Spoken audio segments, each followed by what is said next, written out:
धुळे जिल्हा bar association निवडणूक मतदान सुरळीत पार। आपलं पॅनल परिवर्तन पॅनलमध्ये चुरस। अध्यक्षपदासाठी अपक्ष उमेदवार रिंगणात।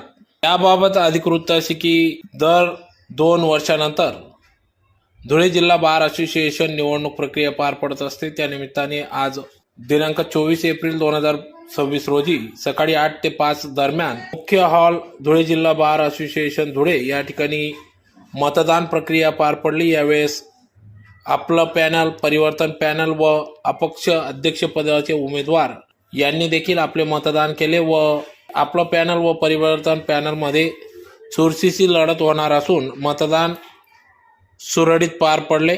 यावेळेस सर्व आपलं पॅनल परिवर्तन पॅनल व अध्यक्षपदासाठी असलेले अपक्ष उमेदवार यांनी देखील आपला मतदानाचा हक्क बजावला। यावेळेस मोठ्या संख्येने वकील संघाचे सर्व सदस्य यांनी या ठिकाणी आपला मतदानाचा हक्क बजावला। ज्यात आपलं पॅनल माध्यमातून ॲडव्होकेट राहुल पाटील हे पुन्हा अध्यक्षपदासाठी उमेदवारी करीत असून त्यांच्या विरोधात परिवर्तन पॅनलचे राहुल भांबरे व अपक्ष उमेदवार यांच्यात लढत होणार असून कार्यकारिणी सदस्य पदासाठी ॲडव्होकेट नितीन पाटील यांनी देखील उमेदवारी केली असून मतदानाचा हक्क बजावला।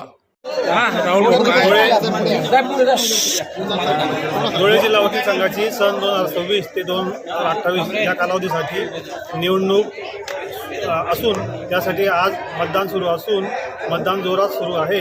उद्या मतमोजणी होईल। मतमोजणी कळेल की कुठल्या पॅनलला विजय मिळतो। काय आहे मतदानाचं? आता मतदान साधारणतः 300 मतदारांनी मतदान केलेलं आहे। किती पॅनल आहेत? 2 पॅनल आहेत, परिवर्तन पॅनल आणि एक आपलं पॅनल आहे आणि एक अपक्ष पण उमेदवार आहेत। श्रीराम देशपांडे आहेत, उमेश पाटील आहेत आणि संदीप वाघ आहेत। तुम्ही आपलं मुद्दे धुळे बाळासाहेबांची निवडणूक आज 24/4/2026 आहे। मी अध्यक्षपदी निवडून युवा आहे। मला माझ्या कामाचा मतलब मेल हा पूर्ण विश्वास आहे। मी आत्तापर्यंत या महाराष्ट्रासाठी अनेक प्रकारची कामं केलेली आहे। त्याची पावती मला मिळाल्याशिवाय राहणे असा मला विश्वास। मी कोणाला भूलथाप दिला नाही। मी करून दाखवलं आणि नंतर बोललो आहे। पण जी प्रथा जी होती ती मोडण्याचा प्रयत्न केला आहे आणि मला यश मिळेल याबद्दल शंका नाही। निवडील सगळे सुशिक्षित मतदारसंघ आहे, त्याला परत विनंती आहे की कोणत्या भूलथापाला न बळी पडताना, खोट्या आश्वासांना बळी न पडताना आपण मतदान करा, तर आपल्याला बोलण्याचा अधिकार राहील। आपण स्वच्छ मतदान केलं तुम्हाला काम चांगलं मिळेल। ज्याचं कॅप्टन चांगला त्याने सगळं चांगलं, त्याचं कॅप्टन असेल तो काम करू शकत नाही। एकच आहे की तुम्ही स्वच्छ जारी ठेवा, तुमचं मतदान तुम्हाला